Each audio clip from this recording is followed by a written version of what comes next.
BJP ಜೊತೆ ಮೈತ್ರಿ ಮಾಡಿಕೊಂಡು ರಾಷ್ಟ್ರ ರಾಜಕಾರಣದಲ್ಲಿ ಬ್ಯುಸಿ ಆಗಿದ್ದಂತಹ ಎಚ್.ಡಿ. ಕುಮಾರಸ್ವಾಮಿ ಮತ್ತೆ ರಾಜ್ಯ ರಾಜಕೀಯಕ್ಕೆ ಮರಳುವಂತಹ ಸೂಚನೆ ಕೊಟ್ಟಿದ್ದಾರೆ. ಕೆಲವು ದಿನಗಳಿಂದ ರಾಜ್ಯದಲ್ಲಿ ನಡೀತಾ ಇರುವಂತಹ ವಿದ್ಯಮಾನಗಳ ಬಗ್ಗೆ ಕುಮಾರಸ್ವಾಮಿ ಮಾತನಾಡಿದ್ದು ಕಾಂಗ್ರೆಸ್ ಸರ್ಕಾರ ವಿರುದ್ಧ ಕೆಂಡ ಕಾರ್ತಿದ್ದಾರೆ. ಮುಂದಿನ ಚುನಾವಣೆಗೆ ಮೈತ್ರಿ ಮೂಲಕವೇ ಹೊಸ ರಣತಂತ್ರ ರೂಪಿಸುವ ಸಾಧ್ಯತೆ ಇದೆ ಅಂತ ಹೇಳಲಾಗ್ತದೆ. ಇತ್ತೀಚೆಗಷ್ಟೇ ಜೆಡಿಎಸ್ ಸೋಷಿಯಲ್ ಮೀಡಿಯಾದಲ್ಲಿ ಪೋಸ್ಟ್ ಒಂದನ್ನು ಮಾಡಿತ್ತು. ಡ್ಯಾಡಿ ಈಸ್ ಹೋಮ್ ಎಐ ವಿಡಿಯೋನ ಸಿಕ್ಕಾಪಟ್ಟೆ ಸದ್ದು ಮಾಡಿತ್ತು. ಇದೀಗ ರಾಜ್ಯ ರಾಜಕಾರಣಕ್ಕೆ ಹಿಂತಿರುಗುವಂತಹ ಬಗ್ಗೆ ಕುಮಾರಸ್ವಾಮಿ ಮಾತನಾಡಿದರೆ, ಇತ್ತ ಜೆಡಿಎಸ್ ಸೋಷಿಯಲ್ ಮೀಡಿಯಾ ಪೇಜ್ನಲ್ಲಿ ಸದ್ದು ಮಾಡಿದ್ದ daddy is home AI video ಸಿಕ್ಕಾಪಟ್ಟೆ ವೈರಲ್ ಆಗಿತ್ತು. ಜೊತೆಗೆ ಸಾಕಷ್ಟು ಚರ್ಚೆಗೂ ಕಾರಣವಾಗಿತ್ತು.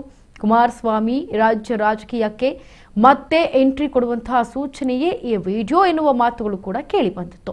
ಈ ಚರ್ಚೆ ಬೆನ್ನಲ್ಲೇ ಸಂಕ್ರಾಂತಿ ಹಬ್ಬದಂದು ಕೇಂದ್ರ ಸಚಿವ ಕುಮಾರಸ್ವಾಮಿ ರಾಜ್ಯ ರಾಜಕೀಯಕ್ಕೆ ಮರಳುವ ಸುಳಿವನ್ನ ಕೊಟ್ಟಿದ್ದಾರೆ. ರಾಜಕಾರಣದಲ್ಲಿ ಇದ್ದೇನೆ, ನಾನು ಎಲ್ಲಿರಬೇಕು ಅಂತಕ್ಕಂಥದ್ದನ್ನ ತೀರ್ಮಾನ ಮಾಡೋರು ರಾಜ್ಯದ ಜನತೆ.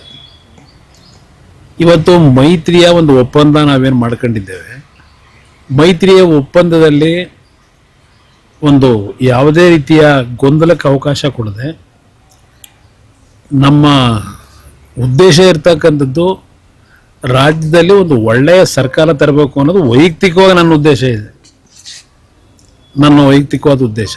ಇವತ್ತು ರಾಜ್ಯದ ಆಡಳಿತ ಯಾವ ರೀತಿ ನಡೀತಾ ಇದೆ ಹಲವಾರು ವರ್ಷಗಳಿಂದ ನಾನು ಗಮನಿಸ್ತಾ ಇದ್ದೇನೆ.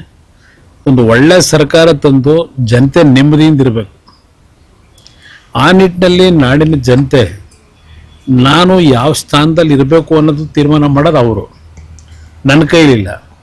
ಆದರೆ ರಾಜ್ಯದ ರಾಜಕಾರಣದಿಂದ ನಾನು ದೂರ ಸರಿತೀನಿ ಅಂತಕ್ಕಂಥದ್ದು ಯಾರಾದರೂ ತಿಳ್ಕೊಂಡಿದ್ರೆ ದೂರ ಸರಿಯತಕ್ಕಂಥ ಪ್ರಶ್ನೆ ಇಲ್ಲ.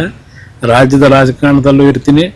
ಕೇಂದ್ರದಲ್ಲಿ ಗೌರವಾನ್ವಿತ ಪ್ರಧಾನಮಂತ್ರಿಗಳು ಏನೋ ಒಂದು ಹುದ್ದೆ ಕೊಟ್ಟಿದ್ದಾರೆ. ಆ ಎರಡು ಇಲಾಖೆಯಲ್ಲಿ ದೇಶದಲ್ಲಿ ಪ್ರಾಮಾಣಿಕವಾಗಿ ನನ್ನ ಕೈಲಿರೋ ಮಟ್ಟಿಗೆ ಎರಡು ಇಲಾಖೆಯಿಂದ ಒಳ್ಳೆಯ ಉತ್ತಮವಂತ ಕೆಲಸಗಳನ್ನು ಮಾಡಲಿಕ್ಕೆ ಆಗಲೇ ಒಂದು ಫೌಂಡೇಶನ್ ಏನು ಹಾಕಿದ್ದೇನೆ. ಆ ಕೆಲಸದಲ್ಲಿ ಯಶಸ್ಸನ್ನು ಕಾಣಬೇಕು ಅನ್ನೋದು ಒಂದು ಭಾಗ. ರಾಜ್ಯದ ರಾಜಕಾರಣಕ್ಕೆ ಯಾವ